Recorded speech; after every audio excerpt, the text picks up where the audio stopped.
Donc moi, je l'ai dit, pourquoi est-ce que vous n'avez pas négocié avec moi il y a 2 semaines? Ça serait très bien passé. C'est vraiment très triste de voir la façon dont les choses sont en train de se dérouler. Et puis, dans le même temps, voilà, il fallait essayer de négocier. Et au final, ils n'ont pas négocié. Et qu'est-ce qui leur est arrivé? Ils ont fait l'objet de frappes. Et cette première frappe a vraiment été énorme. Est-ce que vous pensez qu'il est trop tard maintenant? Non, rien n'est jamais trop tard. What? Have the Iranians reached out to you? Yes. And what did you say? I said it's very late. You know? Maintenant, oui. I said it's very late to be talking. Par contre, pour continuer à parler maintenant, c'est un petit peu tard, il faut le dire. Il y a une grande différence entre là où nous en sommes aujourd'hui et il y a une semaine.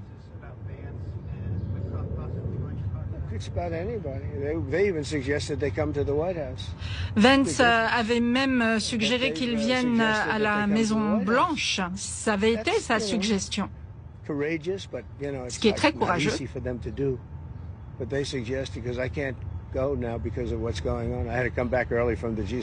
Et moi, j'ai dû d'ailleurs revenir un petit peu plus tôt que prévu du G7, qui s'est très bien passé d'ailleurs. Et je ne sais pas vraiment pendant combien de temps ça va se poursuivre. En tous les cas, ils se retrouvent complètement sans défense aujourd'hui. Ils n'ont absolument aucune défense aérienne. Vous avez fait preuve de grande compassion envers les Iraniens. Moi, je connais de nombreux Iraniens à New York, à Washington, principalement à New York. Ils sont très intelligents. Ils peuvent parfois être difficiles, mais vous aussi, n'est-ce pas? Ce sont de formidables personnes très intelligentes. Et c'est vraiment dommage, c'est stupide qu'on en soit arrivé à cela. La Russie et l'Ukraine, par exemple, si moi j'avais été président, ça ne serait jamais arrivé. Ça ne serait jamais arrivé. Et je leur ai parlé hier et ils ont parlé de médiation et j'aurais dit, bon, Vladimir, tout d'abord, il va falloir commencer par la Russie pour la médiation. Il y a déjà tant de personnes qui ont été tuées, et puis là, en plus, il y a bien plus de personnes qui sont mortes que les chiffres officiels en Ukraine et en Russie.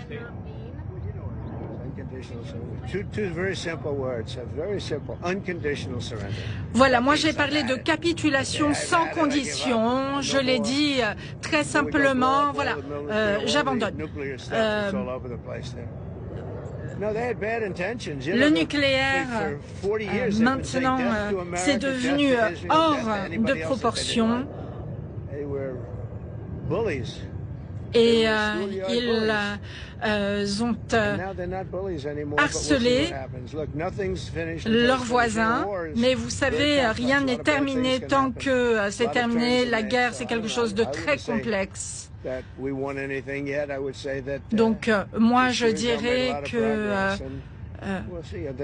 on verra bien ce qui va se passer. La semaine prochaine sera peut-être une semaine importante, peut-être même qu'en moins d'une semaine, il y aura des choses qui vont se passer, qui vont évoluer. En tous les cas, c'est un pays qui est hostile, qui s'est doté de l'arme nucléaire, qui pourrait détruire à une distance de plus de 25 miles, qui pourrait détruire des pays voisins.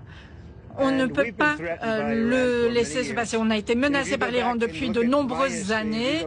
Si vous revenez 15 ans en arrière, déjà, moi, je disais que on ne peut pas laisser l'Iran se doter de l'arme nucléaire. Cela fait bien longtemps que j'en parle. A lot of the workers they rely on taken away, but then DHS said this week that worksite enforcement would remain in place, that it's a cornerstone. So what's your message to farmers? Alors, un point concernant l'agriculture et la situation des migrants.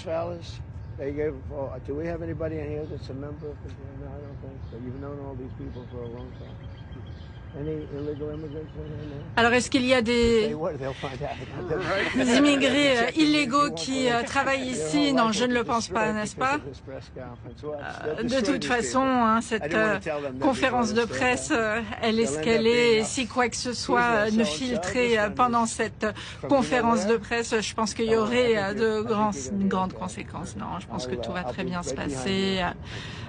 Et je vous soutiendrai. Je vous soutiendrai. Il faut vraiment prendre soin de nos agriculteurs, de nos hôteliers. Et puis, surtout, il faut que les criminels de notre pays soient expulsés. Plus de 11 000 criminels. Ils sont venus dans notre pays. Ce sont des migrants qui sont venus du Venezuela, du Congo et ensuite ils ont été libérés dans le pays. Mais nous, on va les expulser. Une autre question sur l'immigration. Pourriez-vous nous donner plus de détails, d'informations sur la carte Trump? Alors oui, c'est une grande première. Et pour 5 millions de dollars, donc des personnes qui travaillent pour des entreprises telles qu'Apple, à mon avis, Apple va en acheter beaucoup, je pense. Eh bien, pour les personnes, par exemple, qui aujourd'hui qui souhaitent aujourd'hui traverser la frontière par le sud et qui sont pourtant des criminels, c'est absolument pas un problème. Et puis pour les autres qui en revanche étaient les premiers de leur classe, c'est un grand problème que de venir travailler ici. Donc on a décidé de lancer ce programme de carte Trump. Voilà, Donald Trump qui continue à s'exprimer. On guette évidemment, on continue à suivre dès qu'il évoquera à nouveau cette situation entre l'Iran et Israël. Donald Trump qui visiblement n'a pas encore tranché puisqu'il a dit à la fois à propos de ces frappes sur l'Iran, je vais peut-être le faire ou peut-être pas. Même chose, on en parle avec mes invités sur ce plateau. Même chose, Stéphane Bureau, à propos du dialogue. On lui demande, le journaliste lui demandait si c'était fini ou pas, si c'était trop tard maintenant de négocier avec l'Iran. Là aussi, c'est peut-être trop tard, mais peut-être pas trop tard. C'est ce qu'il a dit. Il n'est jamais trop tard. Sinon, pour Jérôme Powell, le patron de la Fed, qui lui, trop tardivement, aurait choisi de ne pas baisser les taux d'intérêt. Donc, un parallèle que fait le président entre les taux d'intérêt et ce qui se passe en Iran. Il faut voir donc là où sont les intérêts du président. Je pense que le mot clé ici, c'est « j'abandonne ». Le président qui dit « j'abandonne ».